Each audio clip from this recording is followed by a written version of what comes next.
अगली बार जब उसकी आंखें खुलती है तो वो मुर्दा घर में होती है, एक लावारिस लाश के रूप में। क्लोई होश संभालती है और देखती है कि मुर्दा घर में उस समय 4 लाशें थी। उसे लगता है जैसे कोई उस रूम की तरफ बढ़ रहा है। वो दौड़कर अपने स्ट्रेचर पर बैठ जाती है। जैसे ही वो लेटने लगती है उसे याद आता है कि उसके पैर का टैग गिर गया था। क्लोई टैग को जमीन से उठाती है और कोरोनर उस रूम की तरफ बढ़ता है। उसके रूम में दाखिल होते ही क्लोई टैग लगाकर लेट जाती है। कोरोनर के पास एक पैड होता है जिस पर उन 4 लाशों के नाम लिखे थे। वो वहां पर एक वृद्ध आदमी की लाश लेने आया था। उसके स्ट्रेचर के ब्रेक्स खोलते हुए कोरोनर की नजर क्लोई पर पड़ती है, जिसका आधा चेहरा शीट के नीचे दिख रहा था। कोरोनर उससे अपनी नजर नहीं हटाता और क्लोई अपनी सांस रोक के पड़ी रहती है। कोरोनर आदमी की लाश लेके रूम से निकल जाता है और डोर क्लोजर के बंद होने से पहले क्लोई दरवाजे को पकड़ लेती है। दवाई के असर से लड़खड़ाती हुई क्लोई किसी तरह दरवाजे से बाहर आ जाती है। हॉल में उसे कोरोनर बॉडी ले जाता हुआ दिखाई देता है। आगे जाने पर उसे एक खुला हुआ रूम मिलता है और वो उसमें दाखिल हो जाती है। उसे अपने पैर की तली पर कुछ ठंडा ठंडा महसूस होता है।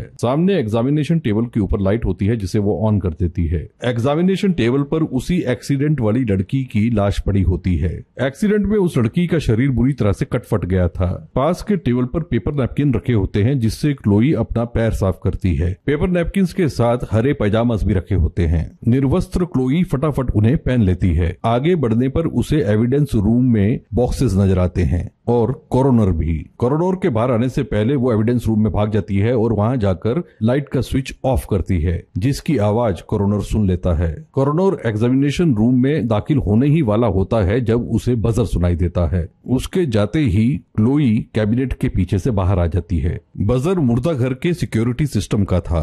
गेट पर एक ट्रक होता है जिसे देखकर कोरोनर गेट खोल देता है। क्लोई दबे पांव हर जगह उसका पीछा करती रहती है। वो आदमी वहां एक सफेद रेफ्रिजरेटेड बॉक्स कलेक्ट करने आया था जिसमें इंसानी ऑर्गन्स होते हैं। वो आदमी मस्त मौला लगता है, लेकिन कोरोनर को उसके किसी भी जोक पर हंसी नहीं आती। जाते जाते वो कोरोनर को लीवर की याद दिलाता है और कहता है कि शायद उस रात उन्हें दोबारा मिलना पड़े। आगे बढ़ने पर क्लोई को पोस्टमार्टम रूम मिलता है और रॉस की लावारिस लाश, जिसे देखकर क्लोई टूट जाती है। क्लोई अपने आप को संभालती है और रॉस की चद्दर हटाने पर उसे उसके शरीर की साइड पर सर्जिकल कट दिखाई देता है।